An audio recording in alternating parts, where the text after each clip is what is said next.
forward to and AI is enabled to help us too. So there you go.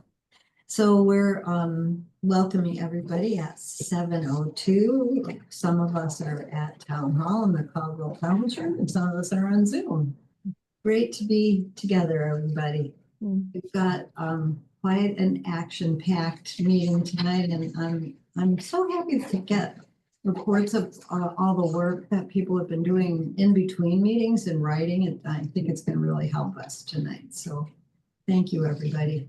Our first order of business is to consider the minutes from, first let's consider the minutes from the last meeting, which was our January meeting. Any changes, edits, suggestions? Todd?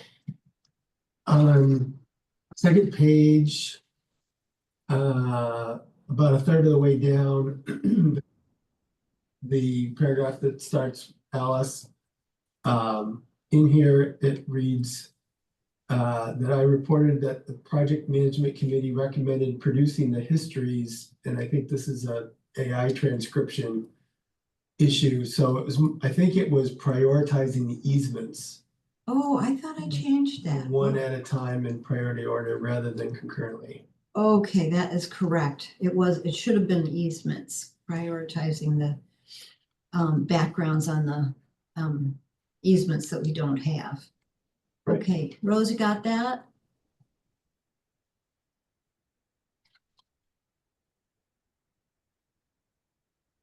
Actually, no, I can't locate it yet. Can you guide me on that one again? Are you in the December one or the Yeah. Oh yeah, December or January? are doing January? Yes, Yeah. this is the January one. And it's on the second page.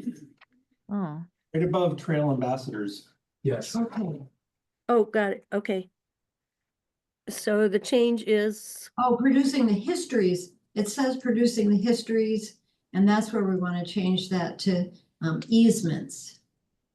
Well, The history of producing the history of the easements one at a time in priority rather than concurrently. okay, I'm reading, Alice will also compile historic notes regarding easement conversations, starting with the properties contiguous to the NYSEG property. Is that the line? Then the next one. Todd reported that project management committee recommended producing the histories one at a time in priority order. History of the easements. Histories of the easements, got it. Yeah, so we're just Okay. gonna one property. In fact, I already did do one of the properties, the highest priority. Thank you. Okay, That's good. History of the. got it. Thank you. Okay, any other corrections for the January minutes? I had a minute finding that. Okay. Hearing none, do I hear a motion to approve the January minutes? Todd, seconded by Chris. Thanks. All in favor of approving the January meeting minutes, please raise your hand. Looks like it's unanimous. Thank you very much. Hi, Judy. Welcome. Thank you. Okay, we had December minutes that were corrected, and we want to just take a look at those and make sure that the corrections were acceptable to everybody. So you should have received the December minutes on Saturday, and any corrections or changes to that set. Hearing none. I didn't remember what the correction was, but it looked good to me. Okay, yeah. I did a few rewordings as I got it back again, so they were and I didn't turn on track changes, but if they look like they are an adequate representation of what happened at that meeting, that we can upload on on the website. Okay, last chance. Okay, hearing none, do I have a motion to approve the December minutes, please? I'll move to approve. Diane Move to moves approve. and- Not disapprove, approve. And Tony seconds. Great. All in favor of approving the December minutes corrected, as corrected. Thank you. Thanks, everybody. Good. And thanks again, Rose. This is complicated stuff and you really spend a lot of time, I'm sure, getting that all in place. It's complicated and I'm retired. Oh, here's Judy coming back. Yeah, I wanted, thank you. Wanted to be on my computer. Oops. Uh-oh. Well, she probably had her phone and her computer turned on. Judy, we can't see you, but I just maybe- wanted to get onto my computer from my phone, so Oh, so I gotcha. couldn't find the website. Thank you. Sure. Okay, good. So, oh, Dan is missing. All our task force members are here, but Dan is not with us. And I was hoping that he would lead off with the Route 313 bridge update. I wonder if we could just postpone that and move to the next item with Dan coming back. Hopefully he'll come in. Okay, So NYSEG section washout repair, Todd. sure. So things are moving ahead well with this project. Charlie's students are very engaged. He's got 10 students working on this project. Oh, great.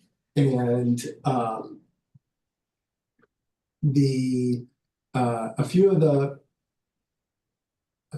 decision points that are coming up, we wanted to get some more information. One of them is to understand how much of the historic rail bed had been disturbed from prior activity, whether it was NYSEG or others. And if the railroad ballast remained intact, which it has been in other sections where the trail was put on the original rail bed.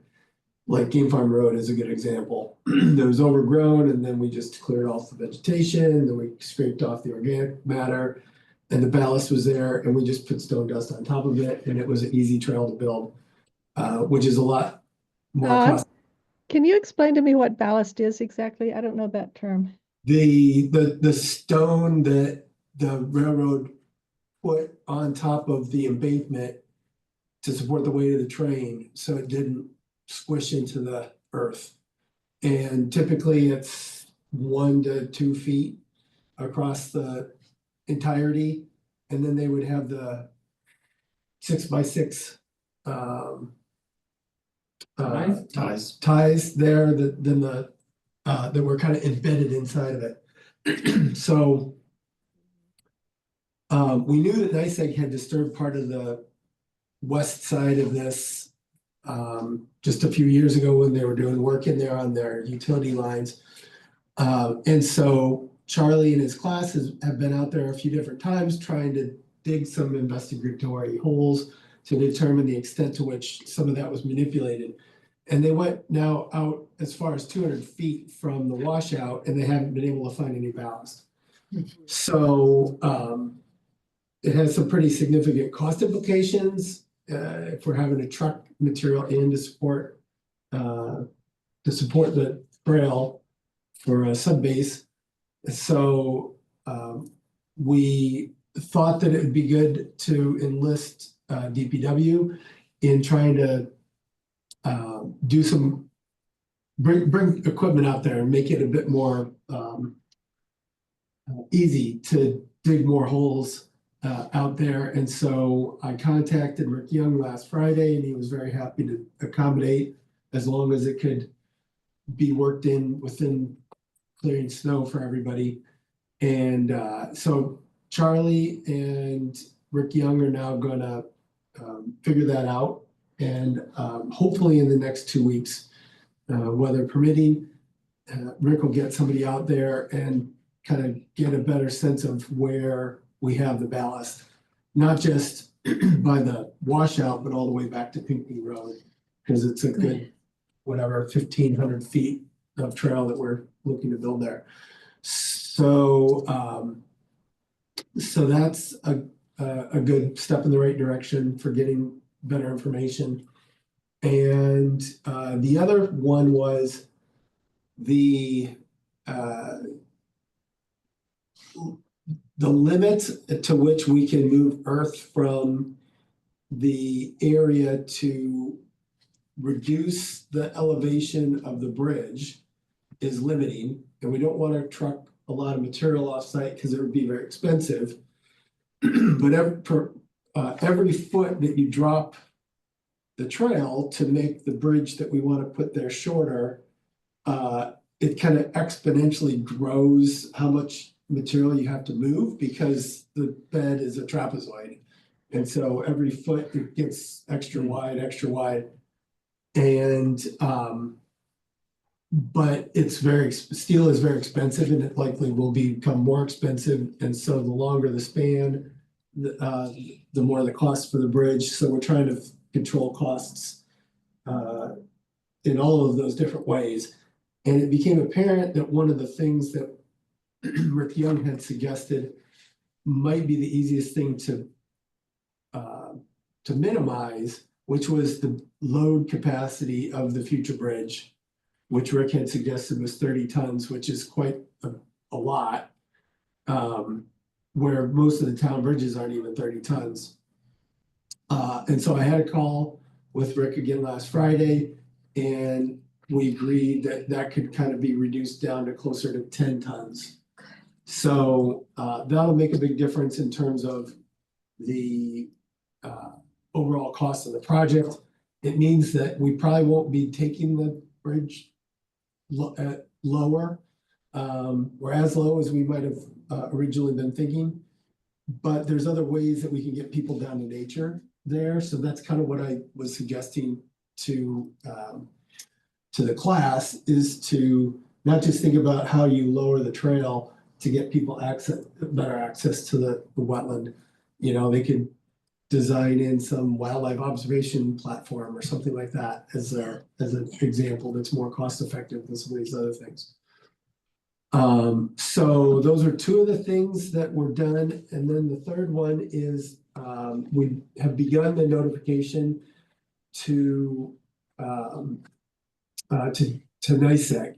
So there's, in the agreement that we have, there's two different notification clauses. One is a 30-day notification prior to construction, where we share what our plans are. And then there's notification 5 days in advance of construction, and not just any construction, like all construction. So even in the future, if we need to fix something, there should be a 5-day notification. So so Charlie and I drafted a notification letter. I'll call it a pre-notification letter because we don't even have the plan yet. Just to make sure that we're engaging with NYSEG, we put this on their radar, that they know that we want to work with them and have some time-bound constraints. And Charlie found a good point of contact for us out of the Rochester office. So so that's progressing. Great. And any questions for Todd about where we are with the project to repair the washout at NYSEG? Chris? Couple comments. The thickness of the ballast is further reduced because at some point historically in the late 70s or early 80s, the railroad tracks, the rails and the ties were all ripped up. And so whatever was there, like all those ties were removed and the whole thing was, you know, leveled out by machinery, right? There are some sections where the railroad ties are actually still embedded in the ground in the 360, closer to 366, right, side of things. But there are stretches where the railroad ties were removed, such as from Pinckney Road to the east. You can see piles of railroad ties, you know, down the embankment or up on the sides. And so that process could have eliminated a lot of the ballast, or mixed it up with, you know, whatever was right below it. The other thought I had, which, you know, now that Rick Young said we could go lighter on the load limit on the bridge, which Yeah. means maybe we can span the full, you know, distance depending on pricing of steel and things like that. The action of doing any, you know, reduction of the trail main surface at the washout and dipping it down, wouldn't that have already, like that whole process would have removed any ballast, unless if there was ballast, is the idea that that would be sort of contained, scraped off and set Well, aside? they already, so on the west side, several years ago, they already lowered the embankment and graded it down to the Yes. south. Yes. To get down to the Further. creekside level. So that already got manipulated. We knew that already got messed up and that Yeah. would need new sub base. Yeah. But then they just grabbed all that stuff and put it back up and recreated the original prism, so that's all commingled. Yeah. The good thing is that our spec for a from scratch trail only requires like 4 inches of sub base. Okay, So, you know, even if we have what you were saying, yeah, if that's the typical, which is what we found at Game Farm Road, it's enough to support the trail and just put the stone dust on top after the it's just there may be a section where NYSEG did that. Well, that part we knew for sure. Right. It's the rest of it that we don't Right, know. right, okay. And real quick about wildlife viewing, you know, observation, you know, having walked along that stretch several times now. Actually being up, and now depending on what your motivation is, you know, some people want to get down right next to the water and you know, look at stuff and frogs and whatever. But being elevated actually gives you a really great vantage point of that whole pond, beaver pond that's there in marshy area. And I think actually what kind of protect or blocks your enjoyment I mean, it goes both ways, is all the shrubbery that's there on the south side blocks viewing, but you don't want to necessarily remove all of that. You just want to have little tiny spots where you can view out, because otherwise, you know, wood ducks and things like that totally freak out and Yeah. lift off the pond if they see people walking along. And so there may be ways that we can strategize how to give people a good wildlife viewing experience with, you know, possibly having a little side trail to the west, closer to Pinckney Road, that comes down to the washout area to, you know, give people a little bit of access without having to. Right. Yeah. So, Maybe we could have a viewing platform with a telescope on it. One of those mounted, you know, telescope things. Nice, okay. Anything else, comments or questions about that work on that section? Just to put it in context, we are waiting for some of these results, and Charlie's class will produce plans, and not only will those plans be necessary to take to NYSEG as pre-notification, but also we need those plans so that then we can approach a potential funder for this, because we have a lot of donations from Cornell and the class, but we still need some additional funds, and we have decided to apply to Triad for this section. So that's what we're working on here, who have donated to us 3 times before. Okay, all right, let's move on to phase 3 planning, and let's start with the good news that we expected that the Ithaca Tompkins Transportation Planning Council is expected to approve our grant for $9,600 towards the phase 3 study. It's gone through all the hoops. There's one final meeting on the 25th, but we think that that money is in place, and that's from Ray as of Friday. And that money will be applied towards the study that the town board agreed to spend out for Erdman Anthony to provide some alternatives for how we can get from Pinckney all the way to Freeville, to Johnson Road. Will be And expenses. and expenses, yeah, and there will be costs, there will be alternatives described.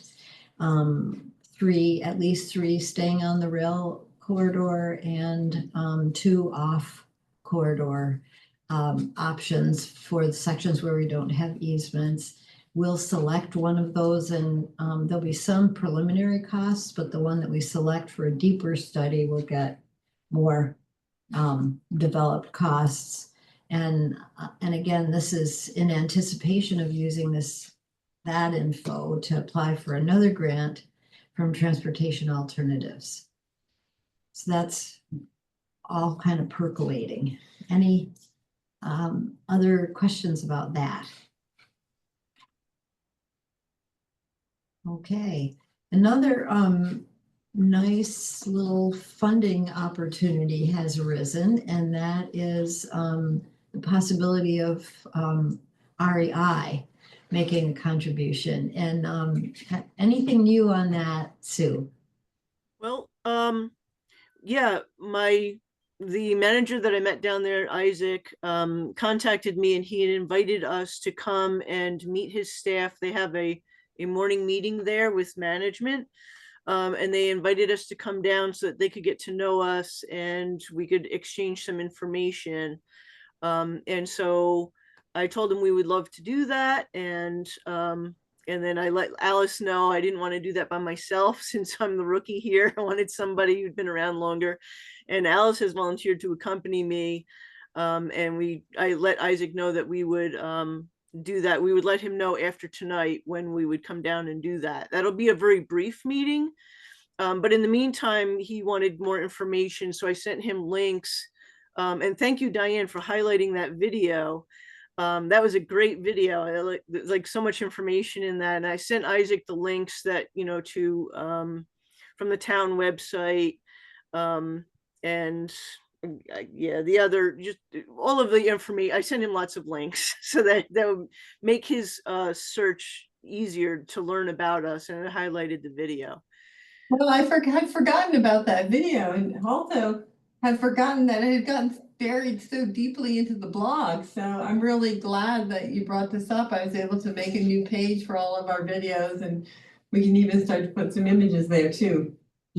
Yeah, I think it's much more effective. Thank you so much. I spotted that one morning when I was starting to gather links to send, and emailed Diane, and by the afternoon there was a gallery created. Well, I also read that Mackenzie Scott finds people by their websites. So the better you keep your website up and the more professional it looks, like the greater chance that maybe Mackenzie Scott will find you.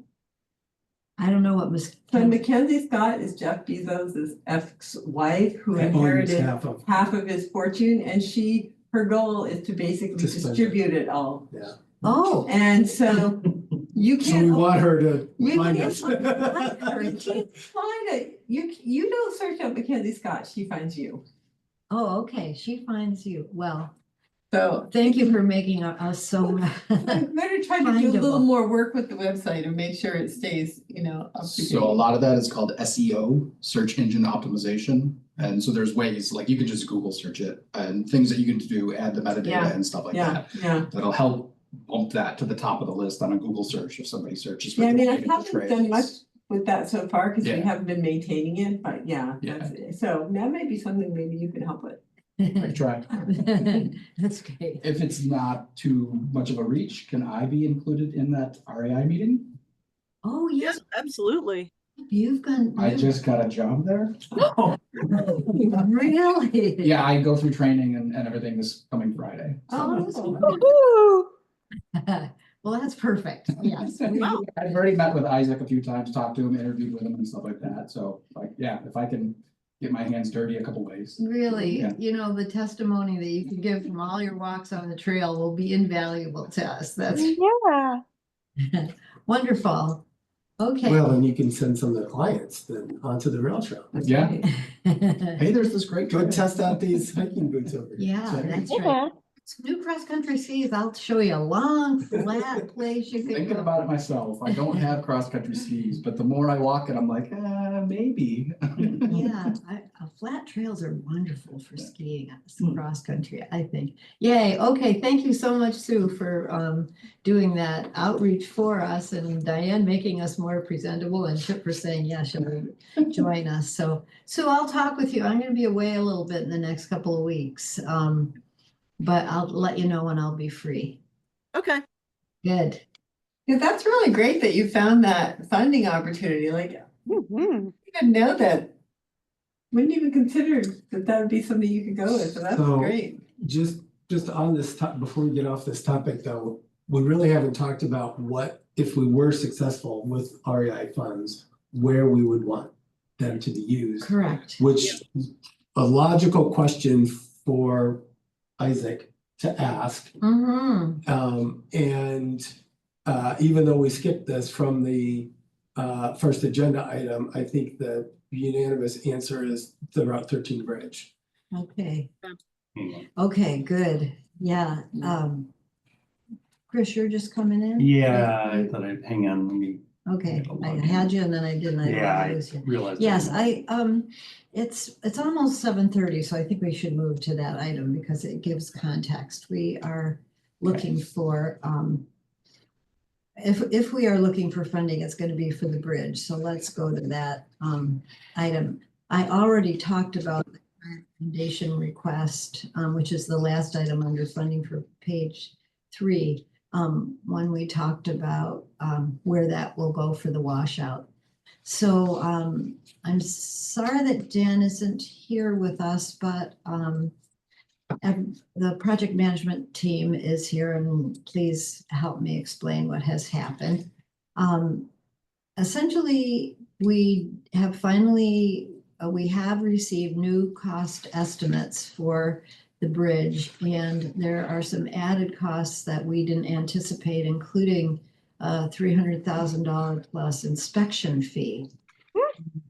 So we Well, had, I remember that was listed Mentioned. among the things, but I think that the omission was that it wasn't included in Wasn't the it? roll-up of our costs when we quoted cost numbers before from Urban and Anthony, and when we had town board resolutions, it was correct, left off the table. correct. So it isn't new, it was just like omitted, I think might be the better way of saying it. Omitted, yeah, we had heard of it, but wasn't in our cost tallies. So, the new cost estimates that have come in from our engineer are 3.6 million plus this inspection fee. And we have in hand 2.9 million. We have acquired 2.9 million in grants to apply towards this. And prior commitments from the town. And prior commitments from the town, and the town's prior commitment, with the cost estimates that we had prior to this latest update was, 345,000. But with this, we have now added 600,000+ to the town's commitment for a total potential town commitment of $1 million. So this is quite a different situation for us to be thinking about. We have already begun talking about additional fundraising for this, to meet this shortfall. And at our project management committee meeting on Friday, Ray Berger let us know that he is recommending that the town bond for the money to pay the shortfall. And in anticipation of needing to do that, if we can't find additional funding by bonding, the town would have enough money to cover that shortfall cost. So that item of two items will be going to the town board second meeting in March, I believe, the third Thursday, which is the second meeting. Am I right? No, I was just gonna clarify two things if I could, Okay, if this was a good point to stop. Just to be clear, what we're talking about are cost estimates for the project. We won't know the exact cost until we're allowed to go out to bid. right. But because of the inspection fee and just ongoing inflation from when our grant started back before COVID even and where we are now, it's rolled up at where they think additional costs. So it could come in under that, which would be great, but DOT wants us to proceed under this kind of more conservative financial strategy, and therefore is asking the town to formalize its intent to increase its commitment by this additional resolution that Alice mentioned. So that's one. And then just to clarify in the bonding, the bond actually is going to be needed either way, regardless of the cost increase. And you can think about it very much like we've talked about for the New York State Parks Grant, right? Where we had $360,000 and the town had 50% of that commitment and needed to spend the money and then go and be reimbursed by New York State in order to and then make an equal contribution of the town's time or money as well.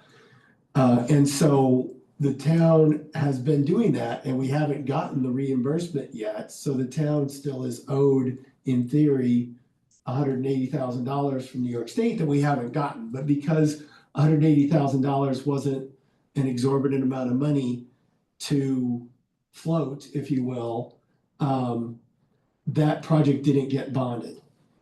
But a nearly $4 million bridge, the town doesn't have that kind of cash flow to expend those and then hold that debt with whatever amount of time it will take for DOT to reimburse the town for those expenses. And so there's the solution to that is to get a bond that kind of gives you a temporary loan that then you can pay off quickly as soon as you're reimbursed by DOT. So that's needed regardless. And now we have the added expense that's anticipated that would make sense for the town to bond in addition to that. But only a portion of the broader amount is now what the town is on the hook for, in theory, depending on the bids. But we still have time to explore and pursue other funding options to offset the added cost for the town. Yeah, and I think that the other point of that bonding was it was needed to address just the regular cash flow. Right. It's helping to manage the cash flow. And I think that's what we all kind of agreed on, is that's No matter what, purpose. the Right. town can't spend as Right. much as it'll take to build the bridge Right. and wait to be reimbursed. Yeah, good. Any questions at this point or comments?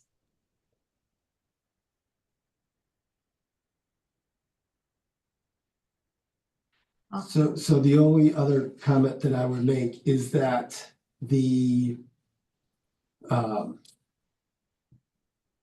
well, I'll hold that other comment to maybe another time.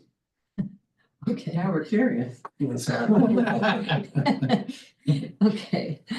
I'll just comment that it was disappointing news, but not surprising. that with all this time having passed, our initial estimates from 4 or 5 years ago would no longer be the case. So we're gonna press on. The project management committee spent some time looking at other potential funding sources, and we can talk a little bit about that at some point. So, I'm sorry, Alice, so Go ahead. on the positive side, Ray thinks that we can still stick with the schedule. Yes. So that was I was trying to get my head around exactly the right way to say this. The town's approval to agree to increase its contribution if needed can progress public hearing and then a vote yet in March. We should still be able to go out to bid then in March. The bond will require 2 to 3 months from town approval to execution because lawyers take time and various other things. But we could progress with the bid opening, the award, et cetera, concurrent with the bond actually being, after it's been approved, being implemented, if you will. Because we're not really going to be spending money until all of those steps are completed and they actually are ready to start construction. So at the beginning, we were a little worried it might jeopardize our construction season, but it seems like it still is. It can still proceed with this new set of steps. Yeah, so if the town board passes the resolution, we could be moving forward with the request for proposals for bids that's already prepared and ready to go out, and the timetable can work for us. If we just need to find eager contractors who want to create our project. Thanks for the reminder about that. That's another good note that we can stick with the schedule. Any questions about that? Okay.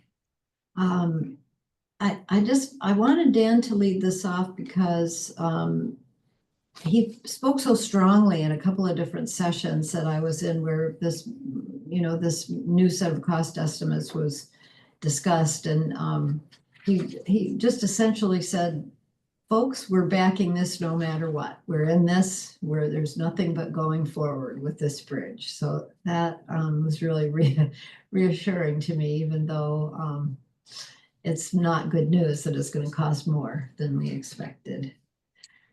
Okay, so moving on to funding for phase 3, certainly this puts in perspective why asking REI if they were willing to come forward for us.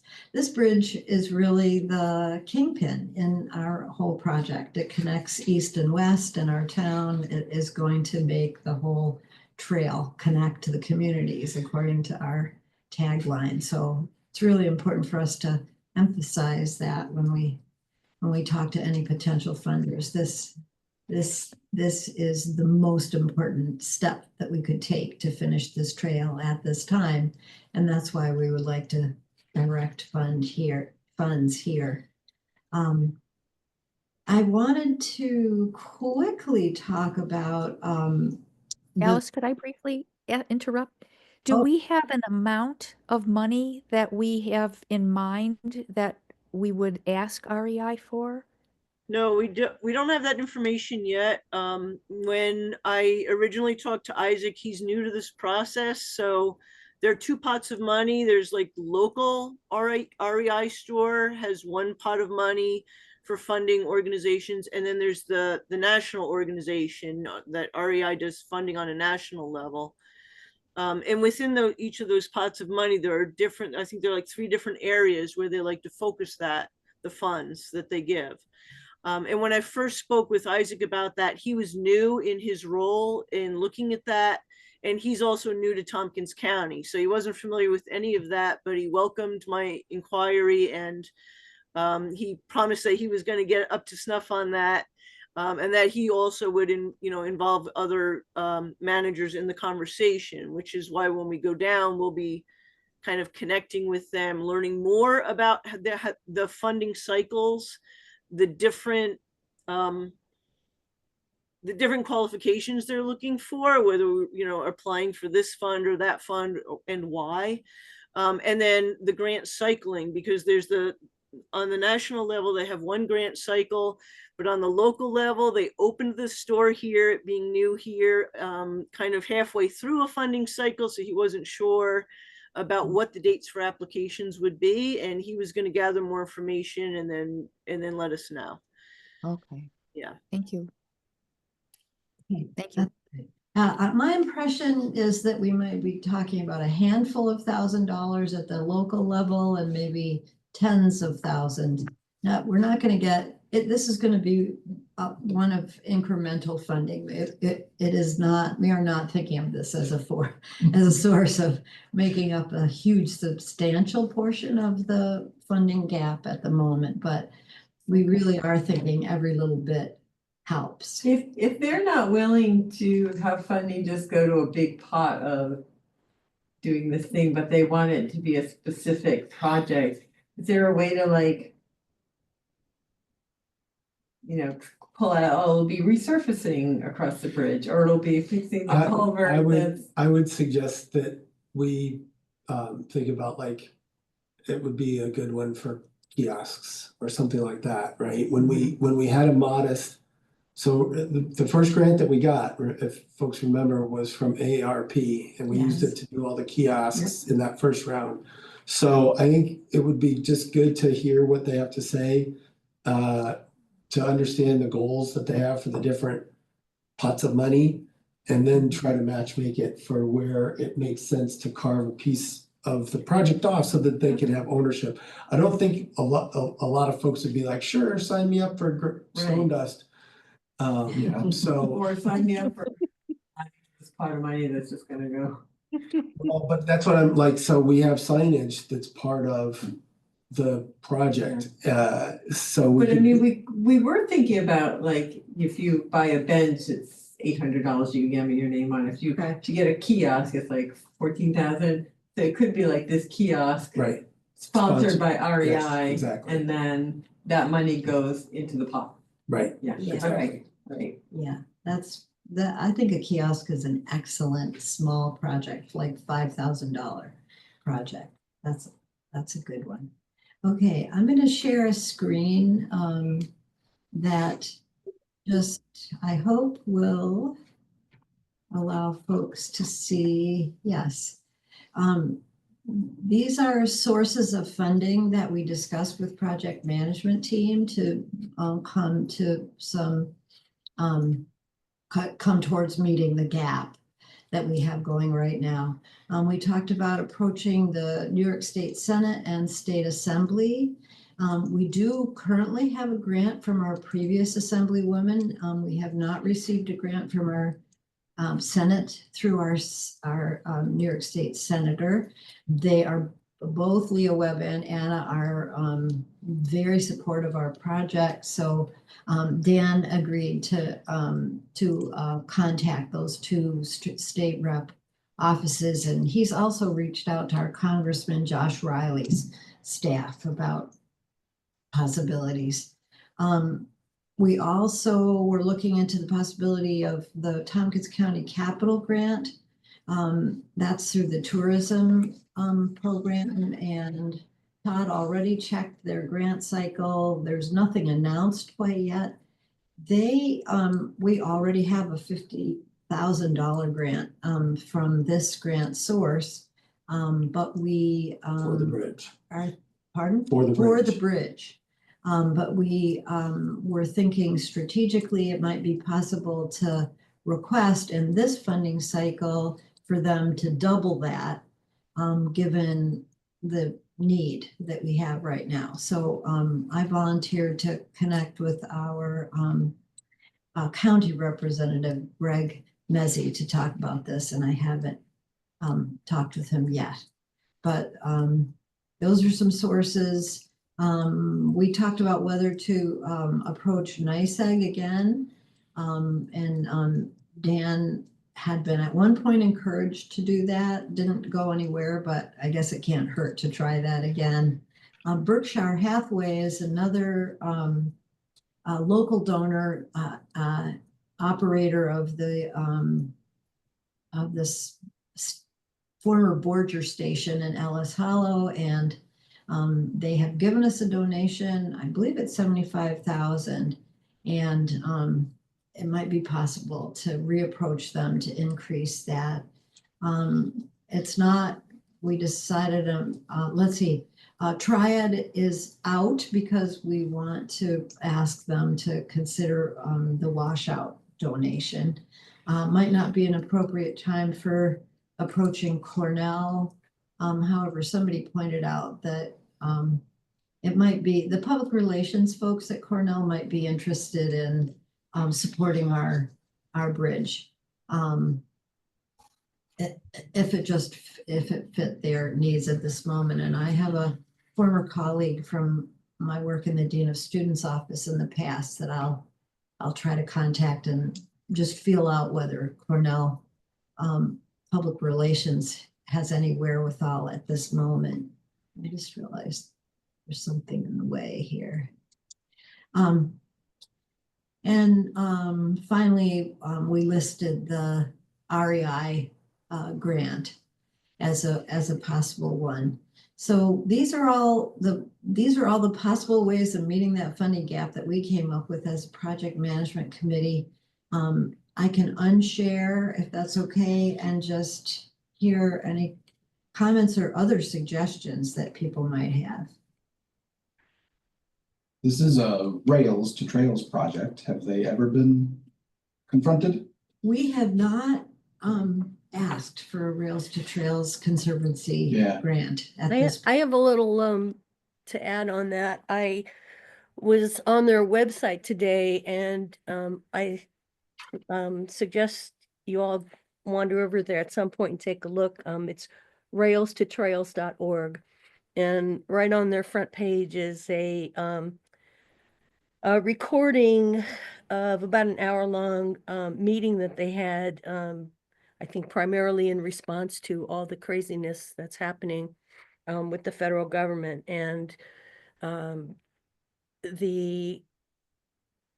took a few little notes, but there's a lot of concern about amendments being made to existing grant agreements, and the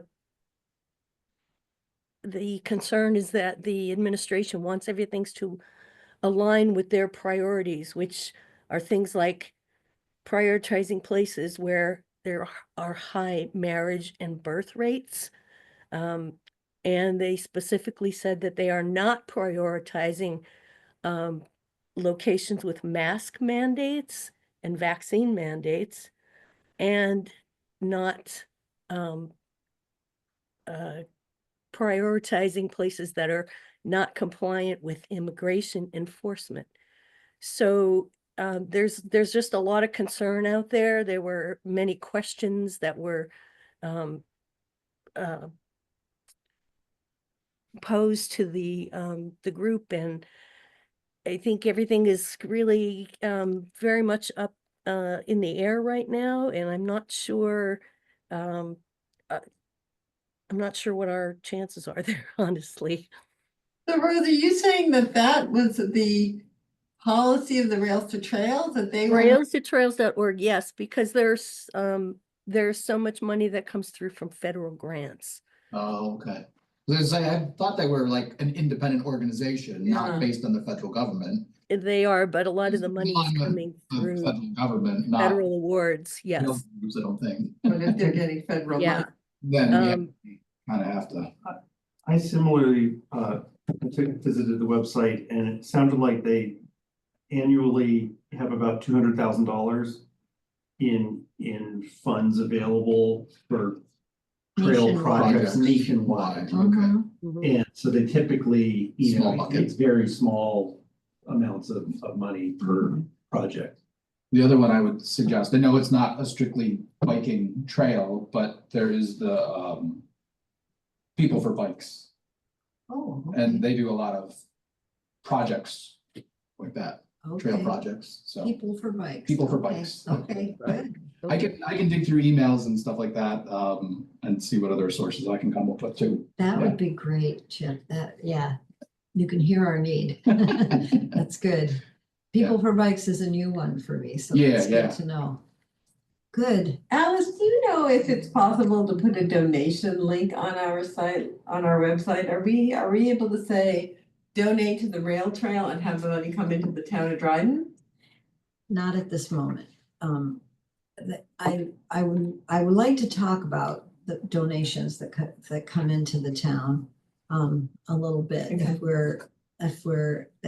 I have a report on rail trail donations, which I think I sent to everybody. Mhm. Should I share it? Yeah, maybe I don't. I could share the screen if people want to see it, or Yeah. or do you feel like you already had a chance to? I glance? don't remember it. Okay. I don't all think you sent, I don't think you sent that particular one. You said you got it, but I don't think you sent it. Yeah, I received it. She did send Yeah. it. Okay. On the 15th. Alice, I can already tell you that there's some $500 that I know of that came in support of the bench in Freeville that is not on your list. Yeah, for some reason, thank you. I suspected that that was the case because when I received this late last week, our bookkeeper said, well, if I knew it was already earmarked for a bench, I didn't include it. Uh-huh. No, she did include the in memory of Martha Berger dollars. Yeah. So the money for arts should be listed in They here. shouldn't be. Yeah, it would have been somewhere around June 2024. It shouldn't, Right, the money that comes in for one of those benches. as a fundraiser Well, for us, other than the plaque. The Yes, plaque's an the expense. cost of, yes, But the rest of it, the money should still be available for us yeah. to designate. yeah. We are not well set up with our bookkeeper at the moment to keep track of these kinds of donations. And in part, it's because municipal government is set up to spend money within 1 year.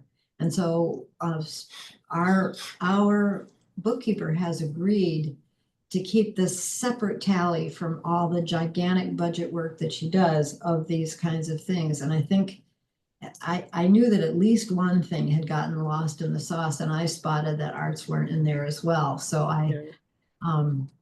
the donations for the bench for art were not in there. So I need to go back and really sit down with her and go through how she keeps track of these. And the town is not in a position really to, do a click on donation Yeah. if we're not necessarily capturing every single thing in the right place. It's retrievable. We have thank you notes to every single one that came out that are kept in one place, but our bookkeeper isn't necessarily always catching what when a check comes in to donate. I believe that we are more than 6,000. That we have more than $6,000 that has been donated since 2022. Now, prior to that, anything that came in as a donation to the town was just earmarked as a match for the earlier New York State Parks, earliest grant that we got from New York State Parks.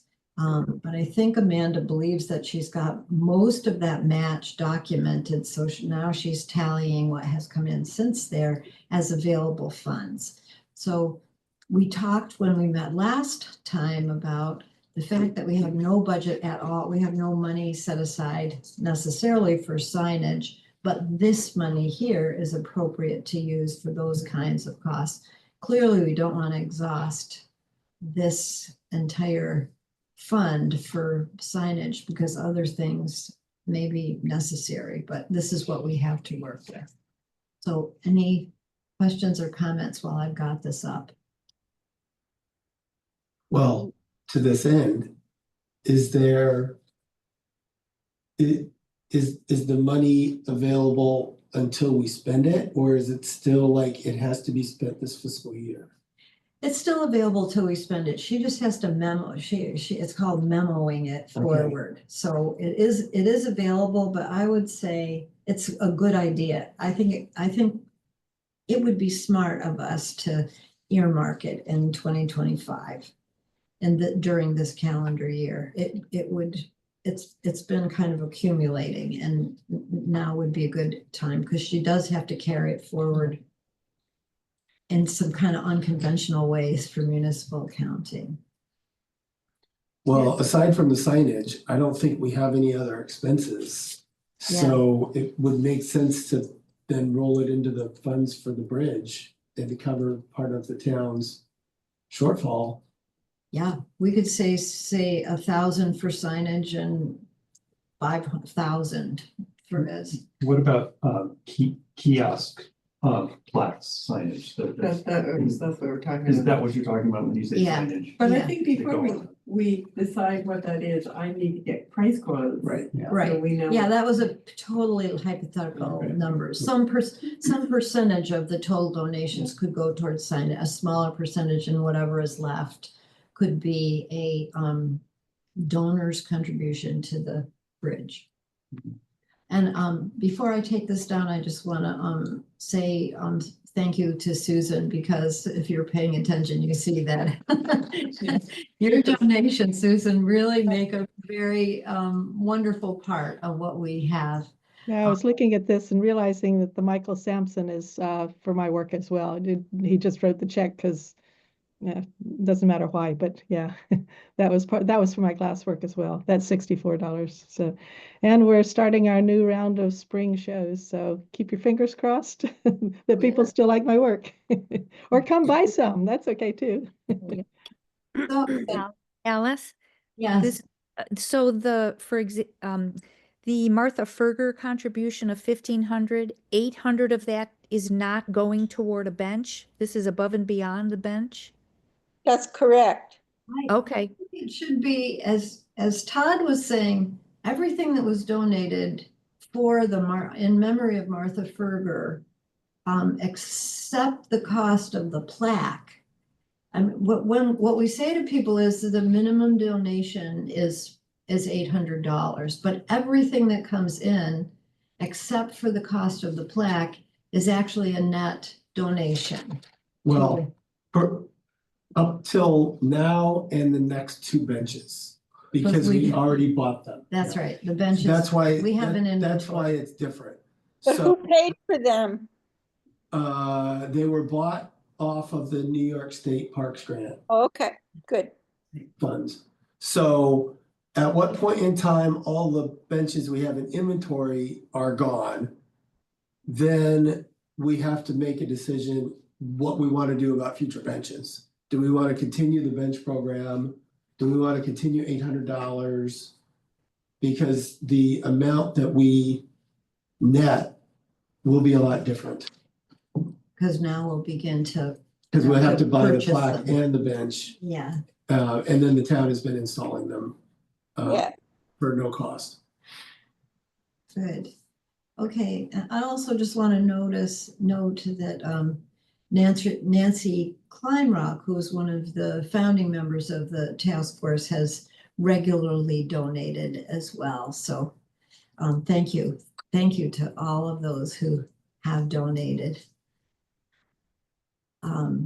So I feel like I need to do some more work with our bookkeeper in terms of just making sure that we're tracking those donations well, but this gives us a kind of ballpark figure for what we have. Any other comments on that before we move on? I have so many things up right now that I have to get back to my agenda. Do you want me to share for the next item on the agenda? Do you want me to share my? Sure, yeah. But you might Thank need to give me permission. I'll send a request.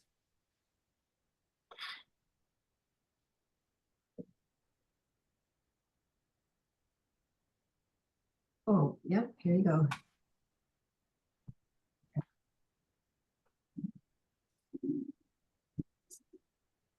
I don't know. I don't think I've gotten to do my report yet.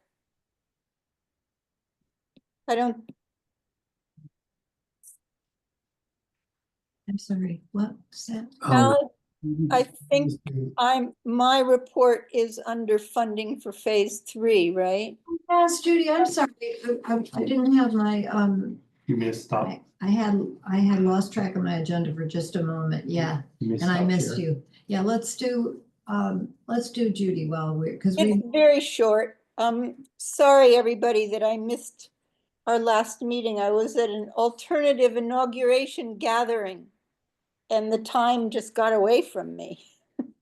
So I was planning to report that after my initial telephone conversation with Nikki Ray Israelson of Bike Walk Tompkins in December, that I wrote to her she said she was going to ask her board and Fernando de Aragon, who's their executive director, about whether our protocol for donations through their organization would be a good idea. So she was going to go to the board. So I wrote to her in January to find out what that report was, whether she had any information. And she wrote back 2 weeks later and said, had I talked to the task force about whether or not we were willing to do any percentage recompense for their, their time and their work. So I wrote back and I CC'd that one to you, Alice, saying, yes, I had talked to the task force and we thought it was reasonable that we should recompense them in some way. And what does their board think is a reasonable charge, fee, or percentage? Because I felt like it's in their hands, what they want to charge. And okay, we'll go with it, but we'll have to pass it by our town board, the task force and the town board and all that. I didn't hear from her. And I wrote to her again and said, do you have more information on that? And I still haven't heard anything. So I don't know what's going on. okay, yeah, I think my memory is that we said, well, clearly they probably would need to charge some administrative costs. And That's what I said in the letter, in my note to her that I. Whether it's reasonable to do. Yeah. But getting this report on the way that money is coming in right at the moment, we've got some work to do on both ends. So Yeah. I mean, I don't know exactly, because she wanted to know whether we had discussed it, but it didn't seem to me that we were going to propose any amount or a way, that wasn't really shouldn't really be in our court. Do you know what I'm saying? Agreed. She asked me if I discussed it with the task force, which I had. And I told her I had and left it to them to propose an actual protocol. And I haven't heard anything. okay. Yeah, we want to know what they think they need to make it worth their while. Exactly. We'll talk about it when we find out. Yeah. So you saw the letter that I wrote. I mean, that Yeah, it was reasonable. It was great. Yeah, Okay. it expressed clearly where we are, and we're looking forward to hearing from them, and we haven't quite yet. So that's I don't know, maybe she's on vacation or something. Or maybe they have federal grants and they're really upset. who knows? Yeah, They could be having federal, and we're a sanctuary town. They're going to punish us. yeah, we don't know. We're, as I announced at the last meeting, we're our meetings, I'll announce again that our meeting recordings are going to be posted on YouTube on the Friday after our meetings. And so I'm reminding myself to not make political wisecracks. Okay, was that a political wisecrack? No, that I not just made? necessarily, but I think all of us, Okay, okay, good. this is a public forum, so we'll appreciate that you did that work for us, Judy, and we'll look forward to hearing from what the Bike Walk Tompkins folks have to say. Great, thanks. And let's see, okay, so Chris, now will you go ahead and share, because we're Sure. ready to go to stewards. Okay.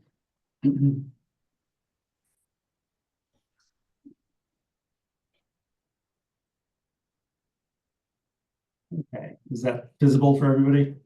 Looks good to me. Okay, so last week, we had a committee meeting. We actually did all agree in committee that we would like to use the word steward over ambassadors. Good.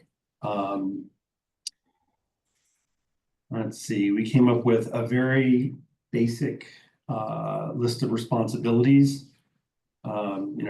Regularly walk your section of the trail, share your enjoyment of the trail with others, and then tell us about any trail condition, issues, right? Then we went into some details of what each of these might entail with suggestions listed here.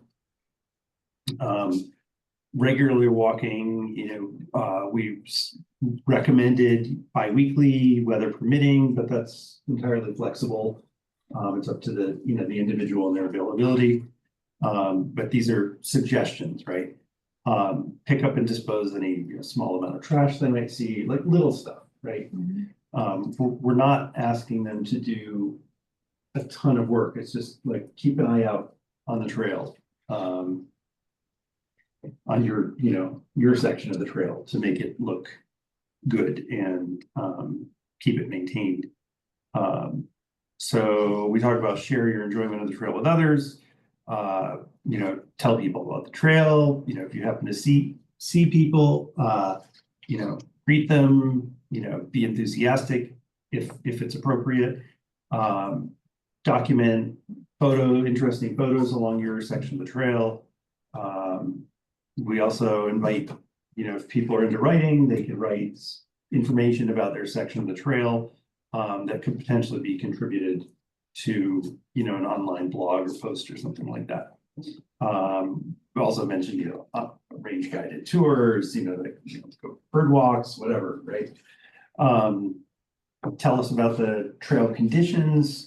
So we set up a Gmail address that redirects to a Google group that the entire stewards committee is on.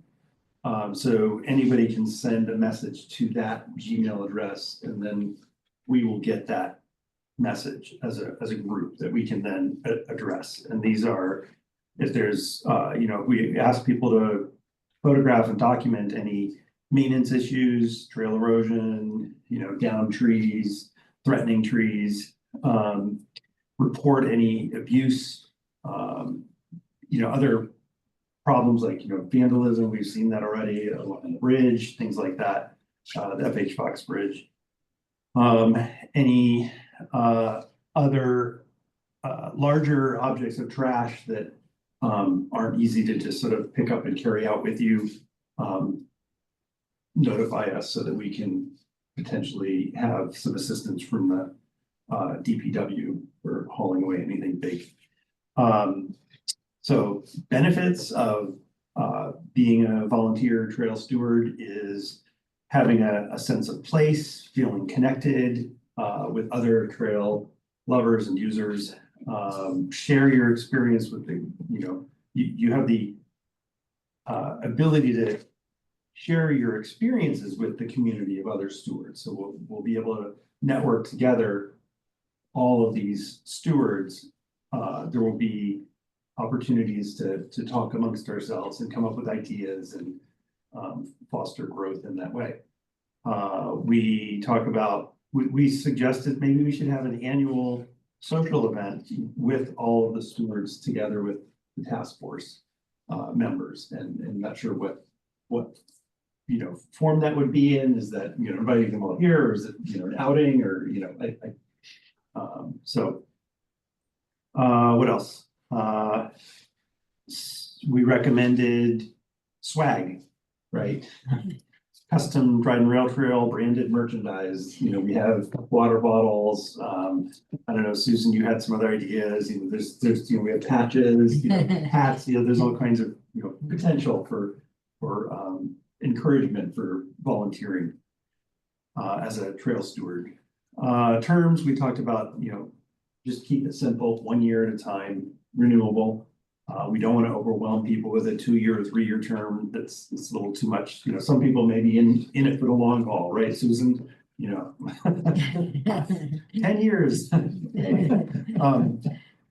What long else? as I can keep walking and biking. There we go. Yeah.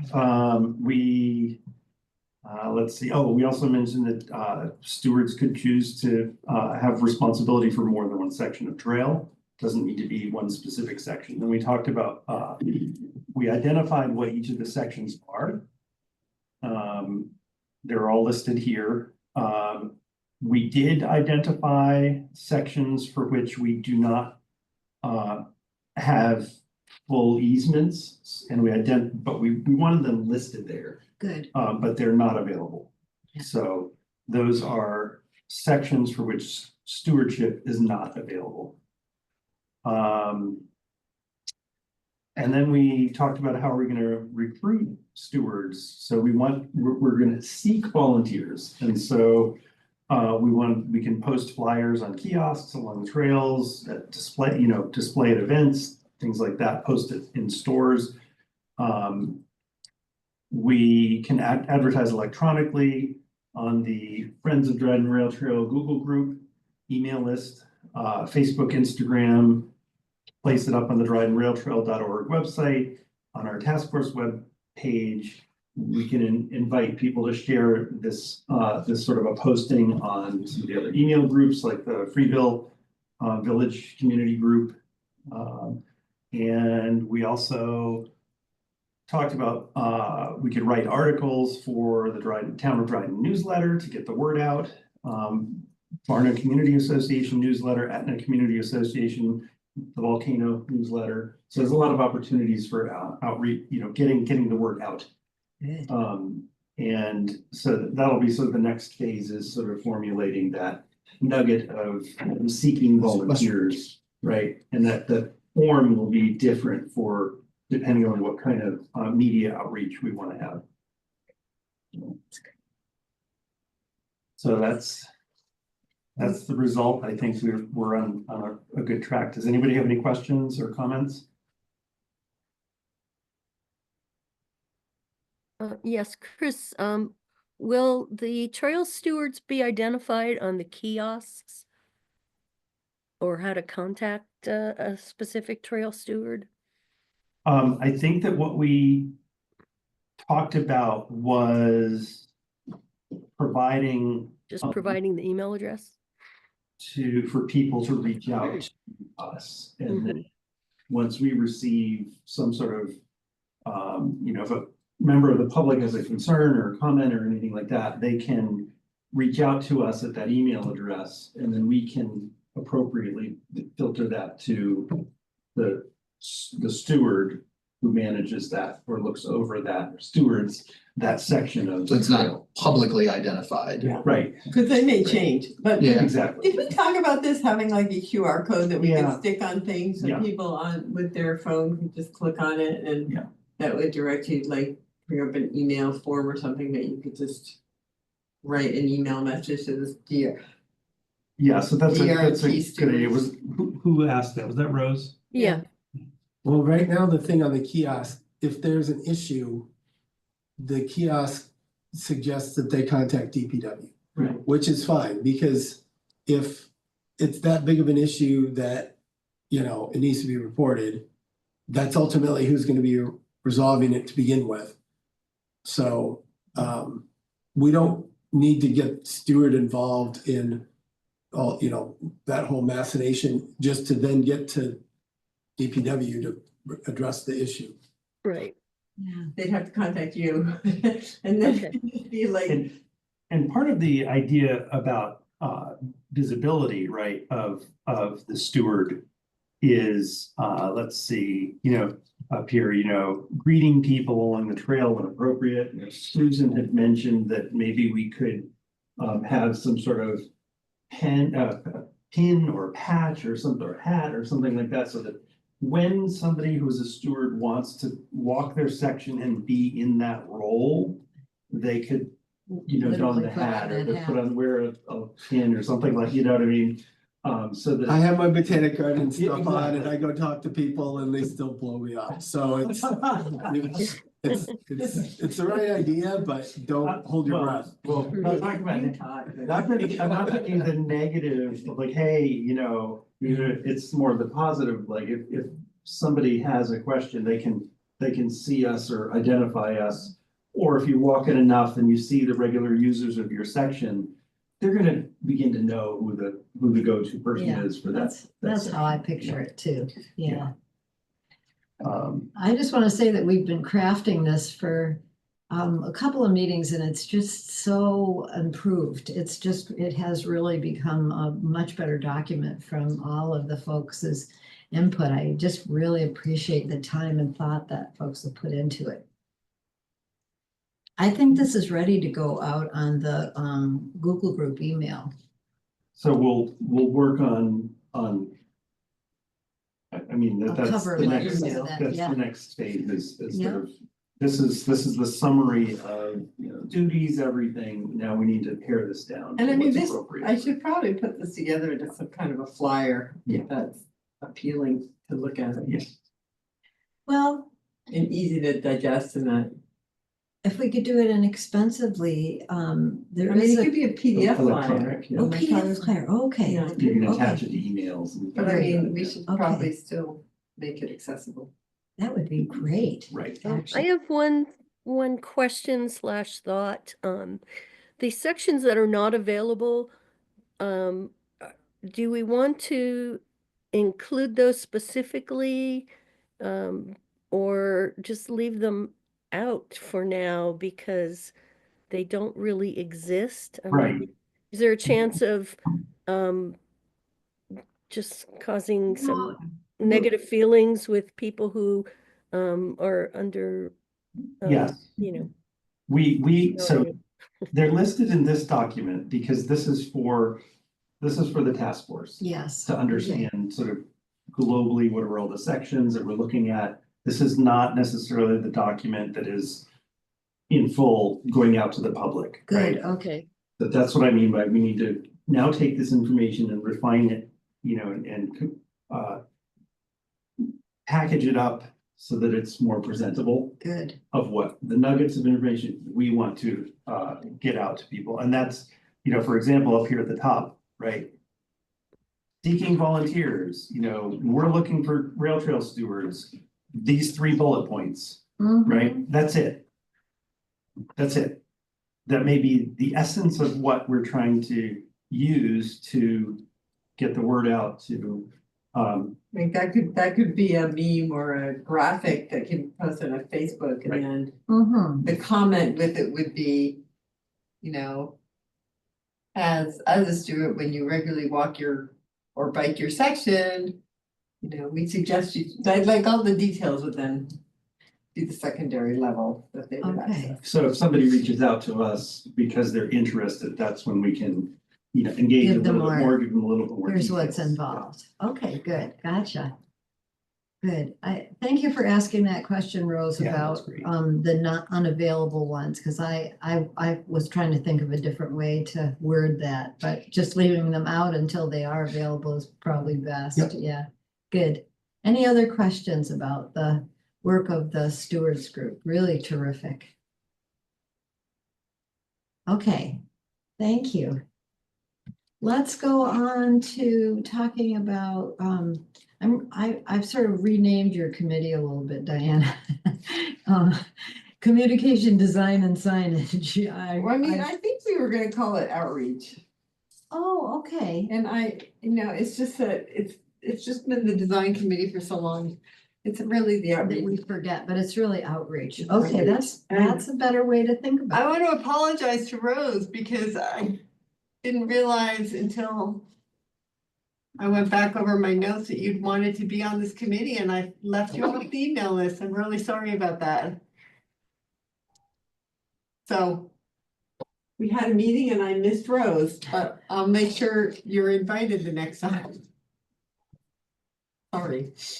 So we met on January 31st. And we discussed the kiosks. Basically planning them, what should go on which kiosks. Thinking about content and thinking about images. And there are 5 kiosks left, is that correct? We have 5, we have materials to build 5 kiosks. And so the priority order of these would be, is that right? Do we have 5 or do we have? We have 2, I thought we had 2 roofs, Anyways, 2 kiosk roofs. okay, roof. So then we had logical placement of 4 kiosks. Plus a little sign. Anyways, the first kiosk, the top priority one would be one at the pedestrian bridge. And we talked about the topic of this. And the focus of this one would be the importance of connecting communities, since this bridge is connecting communities. And a byproduct of that could be discussing the goals of the Rail Trail Task Force and the rail trail in itself. And the secondary aspect of the content of this bridge would be how the railroad was built. You know, the fact that how did they do that with just horses way back then? And yet, you know, we have this bridge now that we're using high-tech stuff. We also talked about that we could draw parallels between wildlife migrations and humans commutes, that when you put a big road, wildlife have to get over it. Well, gee, pedestrians have to get over it too, and this bridge serves that function. So Susan offered to take the lead on writing about the infrastructure and how the railroads were built on that, and Alice agreed to help generate content on how the bridge links to the goals of the trail. So that was kiosk number 1.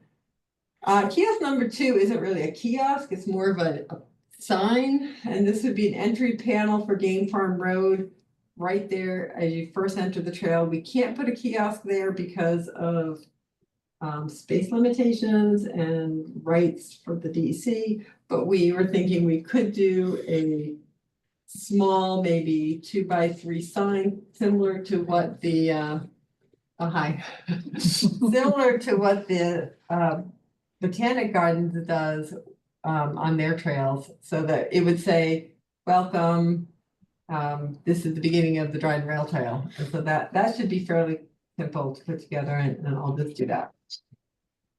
The second big kiosk would be Monkey Run, and that would be focused on nature, the Cornell Botanic Gardens, the Beaver Dam that's there, the importance of wetlands. Maybe compare how beavers move Earth to how people move Earth.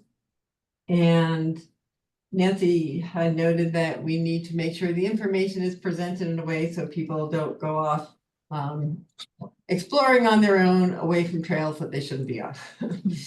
So Chip agreed to work on this, and we volunteered Chris and Todd to come also. Because, you know, Todd, of course, because of your connection to the Botanic Gardens, and Chris because of his interest in nature and birds. The fourth kiosk would be the Game Farm parking lot kiosk. And that one would focus on the importance of the railroad to Cornell. It would probably also have a little bit of connection to the Game Farm, but I think this one's farther down into the future. And before we do that, we'll need to connect with Evan Wills, who was the representative from the Game Farm that met with us about that before. So we didn't talk much about who was going to do that, except that Susan has already written content for that. So that's actually kind of almost there. And then the last kiosk would be in Etna. We didn't really talk about this one because there's no rail trail there right now. We'll get to it. One idea I had, but I didn't mention at the time, but it might actually be nice to talk about the Etna train station. We could talk about a station of that one, and we hadn't actually discussed that. So that's just an idea thrown in here. So in terms of to-dos regarding the trail, I need to get price quotes for all of the signage so that we have some information. Then the other thing we talked about were some of the signs on the trail, specifically the mile marker signs and the trail etiquette signs. There's concern that the corners of the mile marker signs are too sharp and that the signs are not visible enough. And so Susan has offered to make reflective sleeves that go around these out of reflective material that will make the signs more obvious, but also maybe make them a little bit safer. And Chip's offered to attach them all to the signs. I don't know if both of you are really totally aware of the extent of the work that's involved in those tasks, but so the decision on this is that Susan is going to create a prototype, and then we'll agree at a time to go look at it and see how it works out, and that Alice was going to call Gwen to see if she knew whether Bob had rounded the edges himself. Oh, or look, whether we had them Gwen. Look, done. Gwen's holding up for us. Hey, I know where that one goes. Is that rounded? Yeah, I don't know if that's rounded or not. Bob did that, or because he drilled the holes. He did, and are you considering this edge rounded? Yes. Yes. Yeah. Okay, I think All they the came same. this way. Okay. They're And all, there's a box, I estimate about 100 of these. I didn't count them all, but it looks like about 100. It does that, and there may be another box, but I found this one. Okay. Yeah, and they have 2 holes. Great. Great to have that example right before us. So now we know where the rest of them are and that Bob didn't round the edges. That's good to know. I'm gonna pass it back to you. Can you pick that email that Chip just sent and show some of the signs? So Chip was gonna do a prototype. So now we're kind of getting into the trail etiquette signs. The trail etiquette signs are gonna go on the back of the mile marker signs, and this is gonna reduce the pointy edges on some of them.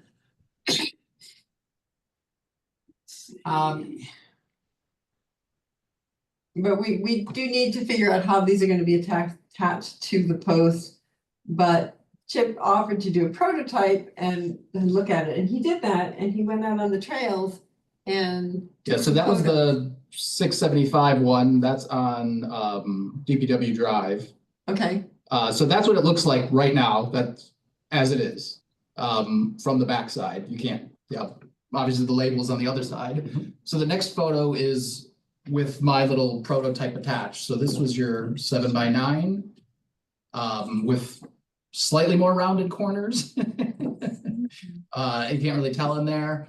Obviously the part facing in that second image would be the one with the logo and whatever wordage. And what I was just saying in the email is the diamond is slightly larger top to bottom than that 7. So the bolt holes, if we're reusing the same ones, we're like unattaching the mile marker and then just putting this on the other side of that post. We'd obviously have to like lower the logo and raise up the text. so just we to- might actually wanna make it a little bit taller then. Yeah, because otherwise you're kind of scrunching it in the middle a little more. Yeah. Just the consideration of it, but yeah, and then all I did was just kind of put Let some me- reflective stuff on the back I'll of it. stop share You hold it. and then I'm Yeah, gonna, hey Okay. Chip, I Yes. think those mile markers will be really hard to get off their post because Bob made, I think I have this right. He investigated a kind of bolt that would not be Yeah, easily, they're tamper resistant. right, right. There's a tool to remove them. I'm not Oh, sure. there's- Okay, Yeah, I mean, I Okay. found one. I was kind of looking for one today to see if I could buy one.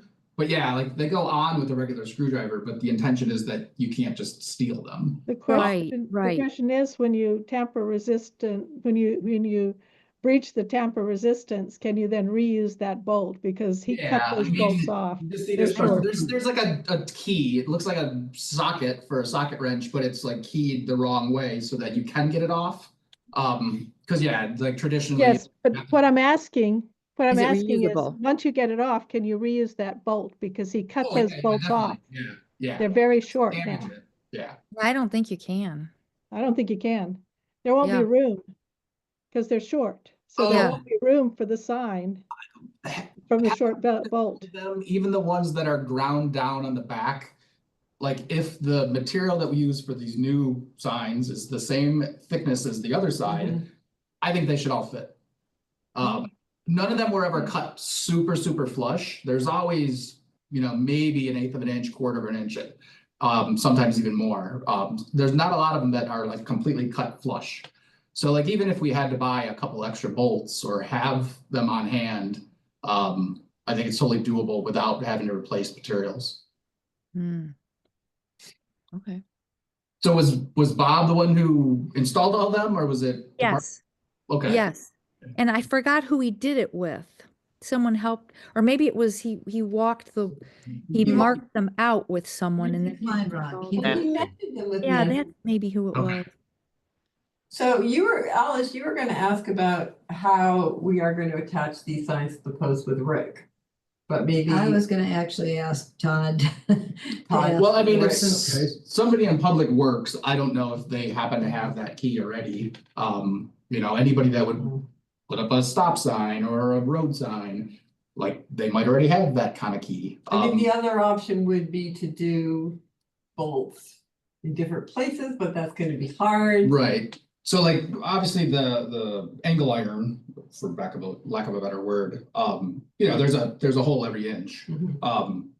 You'd be really difficult to get a bolt behind the existing sign and then, justify it up or None on down. top anymore because the. Yeah, I'd have to look through them, but I'm pretty sure they're all right at the very top. Yeah. But I do have photos of every single trail sign.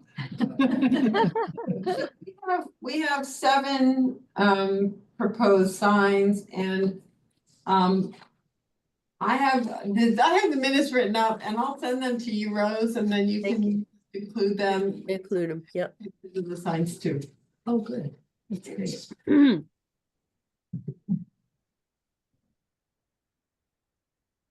Can you read those? Probably can't read them, they're too small.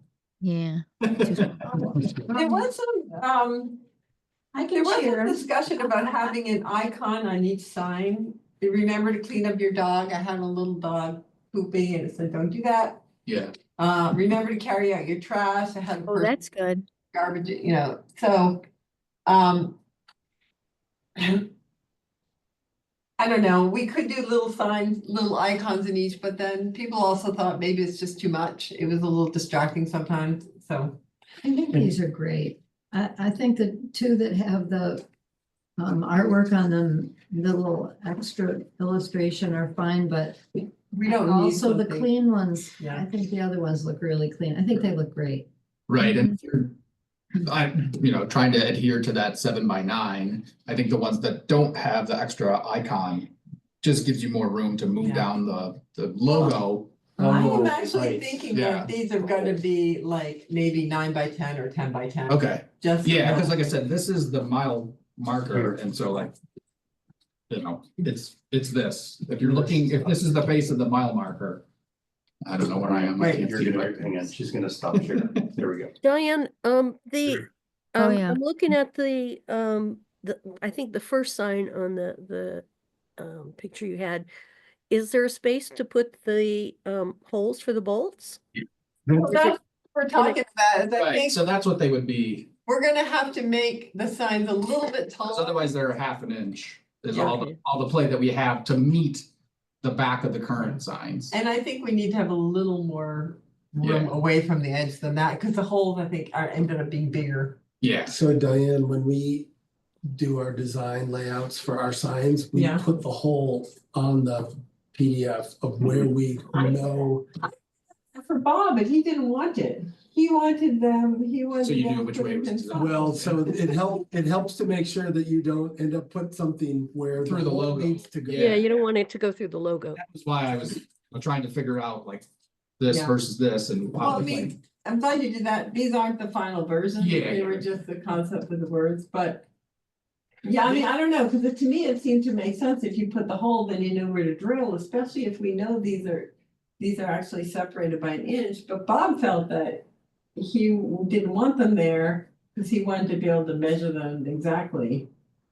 So I don't know. I guess. Well, maybe at the maybe time, what does did we Rick have- want? That, because he's gonna be putting them up. Well, did we know what holes were actually going into? Is the he ground actually at the gonna be time? putting them up? I thought we were gonna put them. Well, I don't know. That's a question we need to ask. So one of the concerns that I've had, having ridden a bike along the stretch from Stevenson Road, to Route 13, there are, when you're zipping past it, you're going 10 miles an hour, 15 miles, whatever, however fast I'm going. Those low triangular shaped signs, if you're not paying attention, come up really fast. And if you're paying attention to somebody else that's approaching you and you're trying to pass somebody, it can be a little alarming to suddenly have this low sign right next to the trail there. And something that it'd be worthwhile looking at is, are there situations where that post should at all be moved slightly off trail? Recessed off. So that, so it's not really on the main surface, or even if somebody's riding their bike right along the edge of the trail, your knees and your where you're pedaling is. You're not off. gonna shin a sign. Exactly, yeah. Yeah. So something to just kind of be aware of when we're walking the trail and looking at these posts and stuff, is kind of think about the spacing and could this interfere with somebody, riding their bike and there's, two people and a dog on the left-hand side and you're coming at them and you kind of need to, suddenly merge over and Yeah, I mean, I haven't walked and ridden like every section of it. Yeah, I mean, I do find that because of the trapezoid, the rail bed that was there, you end up with ruts and ditches and places that you're like, oh, hey, this is the smooth ride, and this is the I should stay to the right ride, and this is like, oh, there's a manhole cover, oh, there's a manhole cover, oh, there's a sign. So there tends to be a lot of weaving. To avoid those things. Yeah. I wouldn't complain if the signs were moved slightly off. I mean, I don't know who drove the angle iron in and if that was just a random decision or. I think Nancy Kleinrock and Bob Okay. walked it and marked it, and then DPW came and And they just said, and did it, yeah. Yeah, I think Alice, I think that's true. I think that's how they did it. but they're just driven in, like there's no concrete, they So weren't. that's- No. No concrete. Okay, So that was a DPW installation after Bob supplied the measurements, and if we wanted them to move out, we'd have to I be know, I another kind of hate request. to ask to Yeah. do something over that we didn't get right the first time, so. Mhm. Well, maybe we. So we're trying to balance. I know. things. Yeah. Maybe for future ones, we make sure they're off the trail more.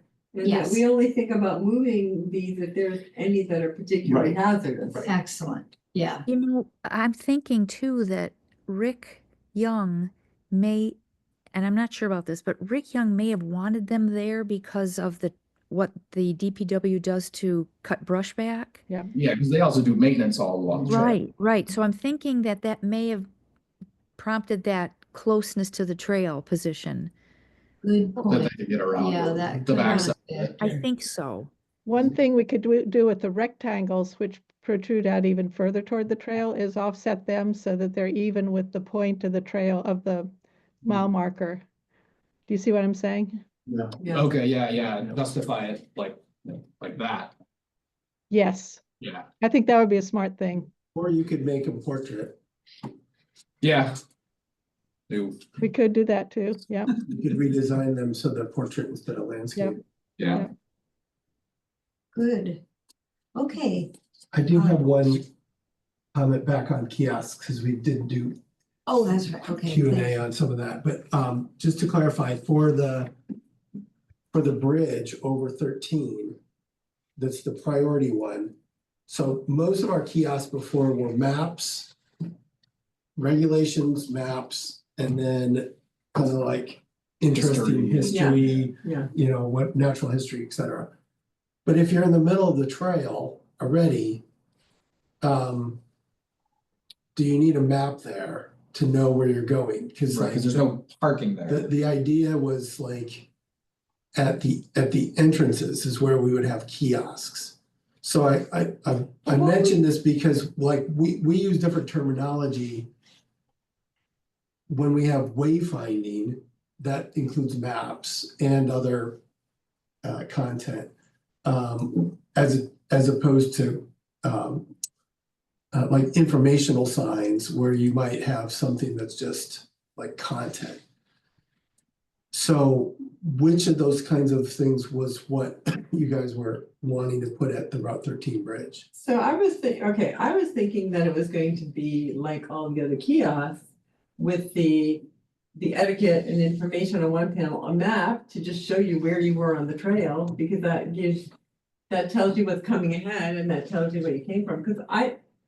And this is where Chris pointed out to me that I might be mistaken. I thought that we were either going to get permission to park in the Knickerbocker lot, or it had already been. We don't have it yet, but it is an option. It is something So that we that talked that about. makes sense, like that's a logical place for people to park.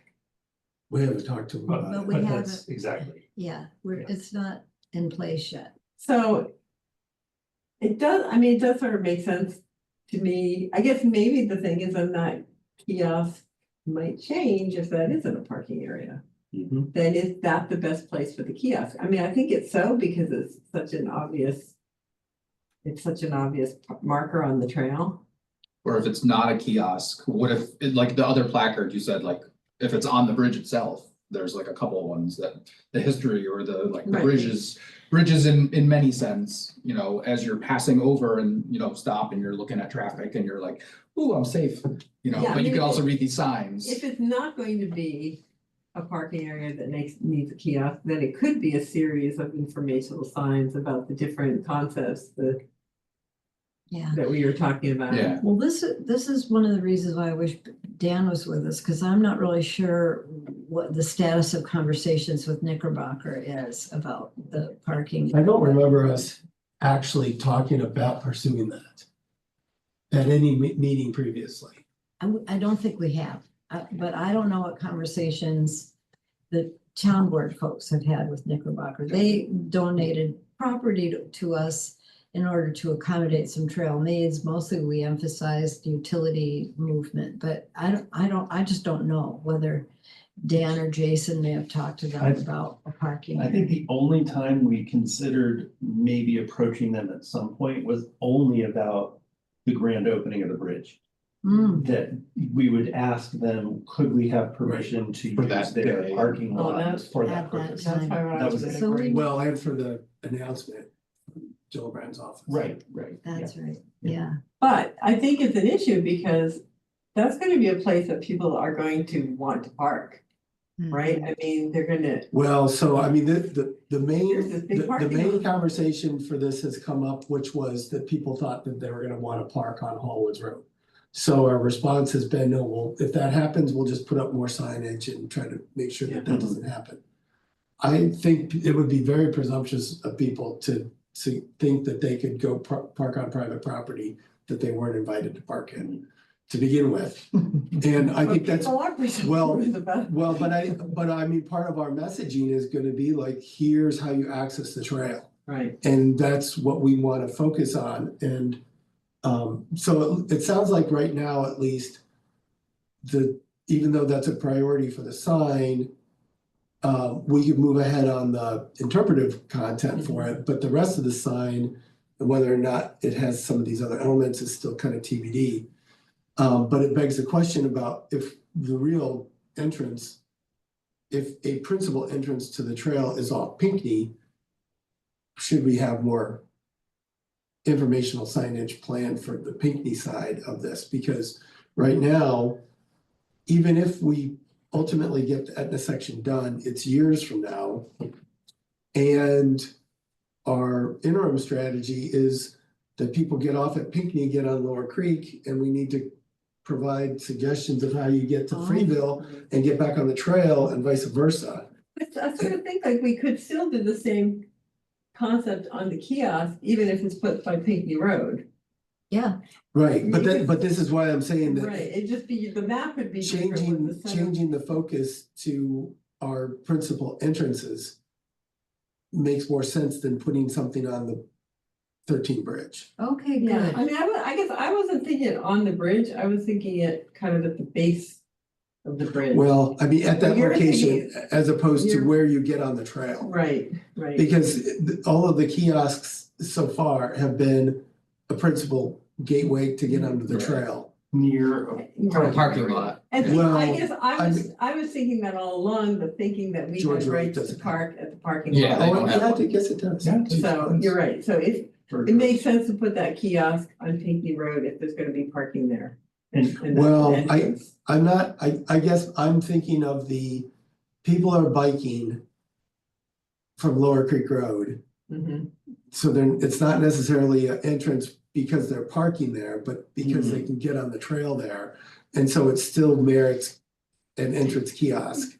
Yeah. the trailhead on site. Yep, Okay, so maybe we could, so we can relocate that kiosk to that spot in our minds, and we haven't lost anything in thinking about content possibly for placards along the bridge. I think that the biggest challenge for a Pinckney Road access point is going to be figuring out parking. Mm-hmm. You know, there isn't a whole lot of area there. Cause it wouldn't be on the side. Obviously, it's not on the We west don't, side. we can't, there's no parking on the, on either side. You have a Right. big ditch. Right a now. Gravel quarry. But like when that section is complete, there still wouldn't be any parking on that east side. I mean, there might be unless- like a couple of spots people could kind of. Unless we did something on Swan's property. Right. Okay, Right. yeah, I don't have that background. Not on the road Okay. shoulder, which. So like for me, if I were gonna do it right now, I would park at, what is it, Campbell Woods there, which is on Lower Campbell Creek. Meadows. Meadows, Yeah. Yeah. Cause I've done that before. Walk up, but there is I know that, you know, local people have, and I've encountered at least one of them parked at the trailhead to Swan's property. Okay, That's on the. yeah, cause there's a big east gravel side of patch the- there, but Yeah, that's on Yeah. the east side of the. Right, road. but I mean, as our planning for all of this progresses, coming up with a strategy, and I think parking at Campbell Meadows makes the most sense, and then providing wayfinding from there to the trailhead Good. right. as part of this broader Mhm. wayfinding, which I think, again, if we want people to be able to make use of the majority of the trail, we need to be thinking about at the end of the Freeville section, Mhm. telling people how to get to Pinckney and vice versa, like with signage at those locations. I wasn't, that's a new way of thinking about it for me, that Well, it's we an have this interim step, interim, yeah. yeah, it's an interim situation that we need to accommodate for for users. Okay, good. All right, some good new thoughts from this work. Any other comments on the outreach committee's work? Kiosks or signage? Okay. Great, thank you. The last item on our agenda is, we've received an invitation to join an event that is being sponsored by both Rotary and Kiwanis, a community connections event in March 29th. It'll be a chance for us to put up a table, talk with people about what's happening with the rail trail. And I think we have till February 28th to respond, whether we're interested. And, Saturday. Yeah, it's 11 till it's over the lunch hour, 11 till 1. So And where will it be, Alice? in the Neptune Fire Hall in the village of Dryden. Well, a lot of people know that from voting, if you happen to follow that, in the village fire hall. So That's a Saturday. a good place for us to sort of just bust out all the stuff that we normally bring to And Dairy Chip, Day and other places. Not being a task force member could actually legitimately sell things there.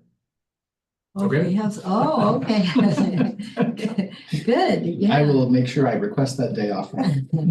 I haven't asked. Or do if- double duty with REI. If I haven't, I did not think to ask if merchandise can be sold at this Oh. event. It came in from Rotarian Evan Kurtz, who serves on the Rail Trail Task Force. I mean, on the Climate Smart Task Force. And so I haven't had a chance to circle back to him and ask him, but yeah, let's ask if we can The water bottles and. sell We have how some. many backpacks left, Susan? One? Sorry? How many backpacks do we have left, I think Susan? it's one, yeah. Oh, Yeah. I don't know. I should have, Susan made these I should have some art pieces by then. Well, I have some art pieces if they haven't sold by then. We don't have Okay, more. hats. We have had some railroad caps that were just for us, but we haven't made them I mean, I'd buy a hat right now.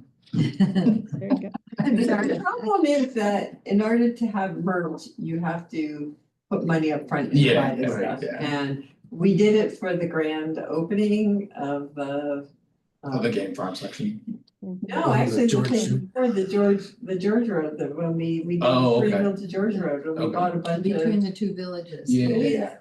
I think, Gwen, somewhere in your stashes in the house, there must be stickers or. Oh, yeah. I know. They're out in the shop. I can find them. Okay, well, I'll buy We some of got those. patches and magnets and stuff. Yeah, they must all be out there. I can find them. Well, it sounds like there's interest in bringing these things to this event. I'll be, however, should we take a vote? Are people generally I think just see who would be able to go and do it. 11 until 1 on Saturday, March 29th, right at the end I of, can do that. okay. So, I need to check my calendar. I'm not sure if I'm Chris. available, but if I am, I will do it. Any and it's an birthday. important birthday. Or- Number. You're finally turning 35. It's the big 3-5. My wife's birthday is the day before that. Oh, okay. But otherwise, yeah, I would show up. Okay, well, what we can do, we'll have one more meeting before that. We can talk about what will be there and who will volunteer to staff it. It's not a long event to staff, so. I think we do need to ask if we can sell things. Yeah, Yes, I will write back to Evan Kurtz tomorrow and ask him if we can sell you know, maybe things. I'll also look into like what would hats cost to have some made and then I'll just buy them and then we can sell them and I'll get Well, reimbursed. we do have this, we do have these donations, so I don't think that we should take a huge chunk for merchandise out of that because we don't necessarily, it takes a long time to get it back. Yeah, but I mean, we can look at what 55 hats cost. Okay. But good. what Alice is saying is that money can front buying Yeah. it up Mhm, front, mhm. so Yeah, you don't we have to do. feel you have Now to we do it have yourself. accumulated this nice little fund that can allow us, which we did not have back then. And isn't there? Pencil if you want. Isn't there a way to have like a Shopify storefront or something? Well, I mean, the issue is we don't have a way of taking the So money you in, but we can do stuff on Printful Okay. and they will mail it. I mean, that's what I Right. got Field Guide set up with. Right. And it's, you just, you have all these things and you order it and then they do They the produce it. fulfillment. And Yeah. it may be, Yeah. but you gotta have an account to get that money into. And I think that's the thing Yeah. that's kind of. Yeah. There has to be Or some Etsy. checking account. Well, and that that- money Well, goes in. but this is a topic for another day. Yeah, because it's yeah, already- we're already at Continue. 9 o'clock. Okay, so speaking of which, folks, I really do try, there were many meetings that we had over the almost 9 years that we've been meeting that went for 2 hours. I've been really trying as hard when I visualize the agenda to keep it to 90 minutes, but the last, I think, 3 at least, we've gone all the way to the 2 hours. So I guess I want to ask, should I keep on trying for the 90 minutes? But thank you Yes, for your please. indulgence. 2 hours. 2 hours after the whole day. After a whole day is is a lot. fine. And especially because we're meeting in person. Okay. So our last item is to just announce that our March meeting will be at 7 p.m. on March 17th, and it will be in person. And as always, we'll supply the Zoom link for folks that can't make it in person. Like task force members. Task force members, yes, and friends. Okay, any final words? Lots got covered tonight. I won't even try to summarize it. There's so much in writing that's very appreciated. Good, okay. Thanks to Chris for moving the camera around. Yes, that was very helpful, Chris. That's helpful. Thank you. Tonight. Thank you, Chris. You get better and better at this, guys. Yeah, you feel like you're there. Stay warm, everyone. Thank you so Okay, much. bye. Bye. Bye. Stay well, stay warm. Okay.